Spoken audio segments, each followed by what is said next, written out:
Hi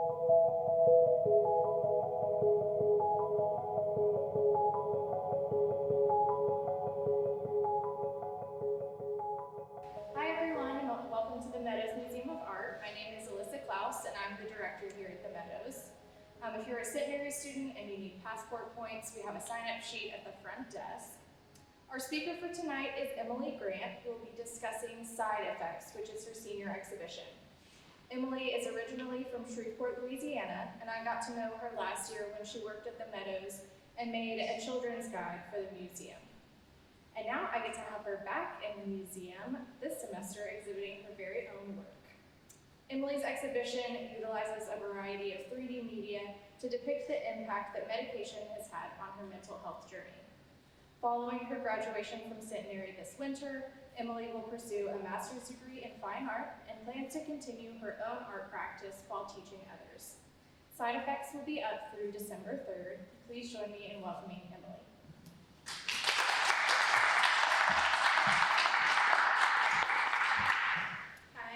I'm Emily. My exhibit, Side Effects, was inspired by my own struggles with mental health and trying to find the right medications for myself to feel normal after being diagnosed. I wanted to show the side effects of different medications, both good and bad, to different medications, as well as addressing like coping mechanisms that many people have or fears they may struggle with. An inspiration for my show was kind of like Damien Hirst. He had a show exhibiting like a pill cabinet, and so I kind of took that a little bit and ran with it to create my own idea. So the large pills are hung on either side of the wall, so when you walk in, they just like look like normal capsules, and then you go to the other side and you see the effect that came with it.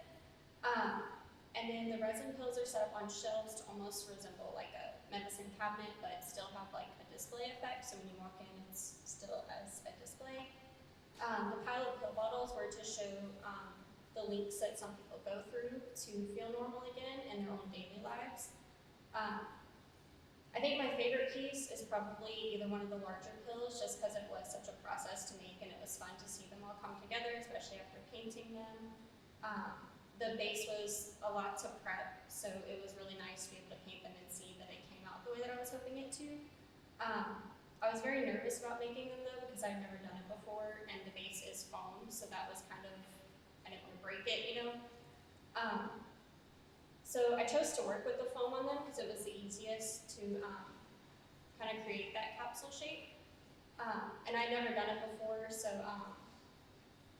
you know, I had to layer enough gesso on it to be able to sand it down and smooth out the base, so that was a lot of trial and error. I didn't originally choose to do resin for the pills on the shelves. I was going to do clay, but I'm sure a lot of you have probably worked with clay before. You can't make every single piece look perfect. So I decided to go with resin, and that inspired the idea of putting objects inside them. So that's where that idea came from. So I also started out with 2 different shapes for the resin pills, but that didn't work out so well. The circle pills worked really well, and I'm glad that I kind of had something that was more in unison altogether. I also did go through a lot of resin. Resin is pretty hard to work with, and you don't have a lot of time in between it setting, and there's bubbles that occur. And I think one thing that I've probably learned through making my exhibit is I've learned that I can do a lot more in such a short amount of time. While also being in school, I didn't think that I could, you know, get so much done. And I really like the way that the whole thing turned out with it not being so overcrowded in there. It kind of is so simple, it kind of gives you like an eerie feeling. Almost, I don't know, kind of like it makes me feel like a doctor's office in a way, of like you walk in and everything's kind of like blank and like sterile, I guess. I think, I hope that after people view my exhibit, more people will be aware and appreciate more people that go through mental health issues and, you know, the links that they go through just to feel normal in their everyday lives. Does anyone have any questions?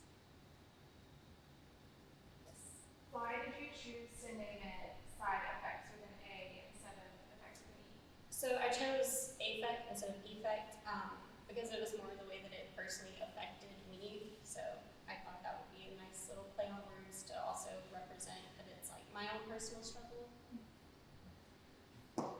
On your large pill forms, I was really fascinated with those, and I had not yet read the explanation that you wrote.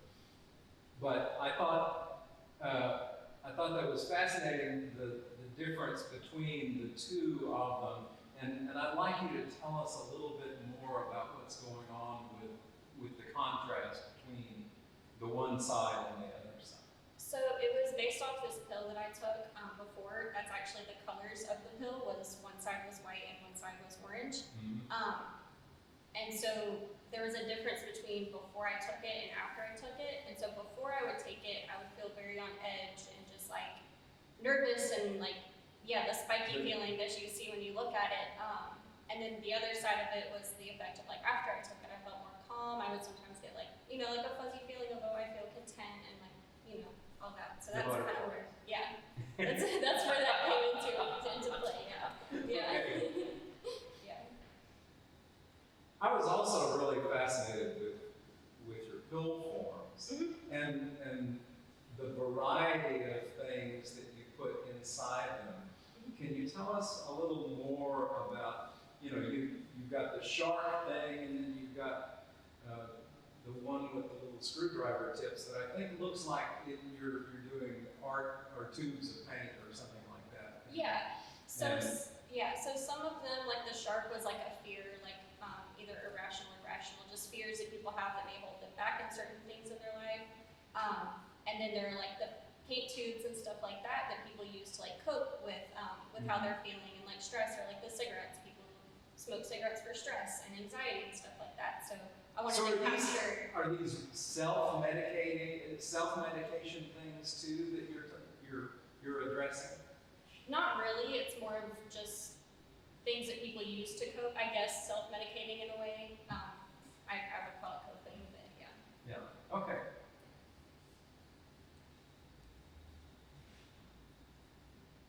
Was this your first idea, or did you have other ideas for what your exhibit would look like? So whenever I first started thinking about it, we did have a certain idea. I did want to do the large pill capsules. And then we found the foam, and that worked perfectly. We could make that shape perfectly with that. The resin pills, of course, I started with the clay. That I was expecting to make more of them and have it cover more of the wall.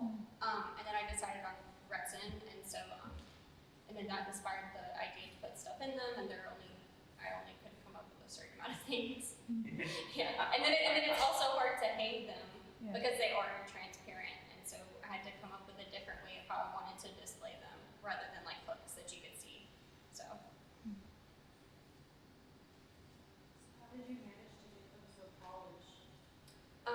So that was a lot of layers of gesso and tissue paper, and then once I got that sanded down enough, went in with more gesso just to smooth it out. I went in, sanded that again, and then once I put the paint on it, it was pretty smooth. But then I used a glossy like finishing spray to really it's like very thick, so it kind of made that sealed coat over it.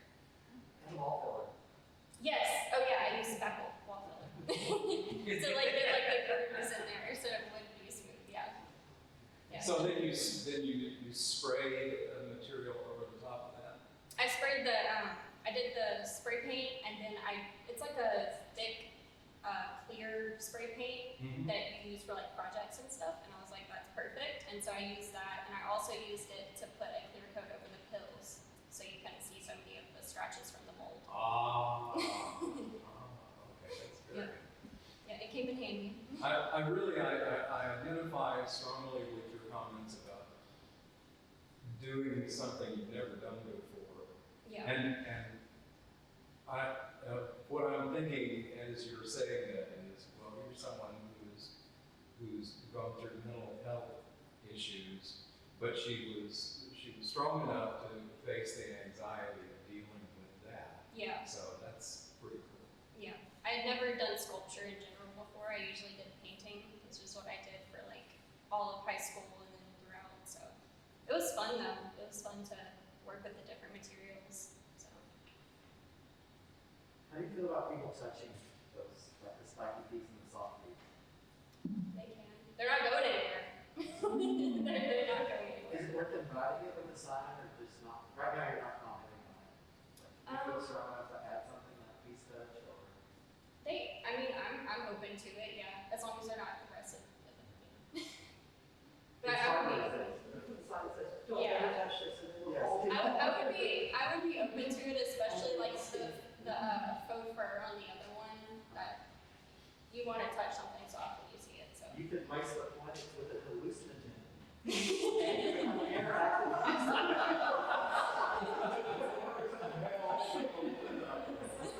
I don't know how Alyssa would feel about that.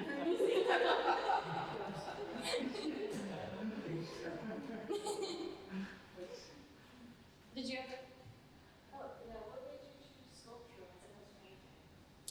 Well, I did have like such a short amount of time, and I like to spend time on like paintings and stuff, so I knew I would be able to push those out. So that was the main factor in deciding that. Plus, it's easier to display such a topic in sculpture rather than trying to paint it and have it on paper, I guess.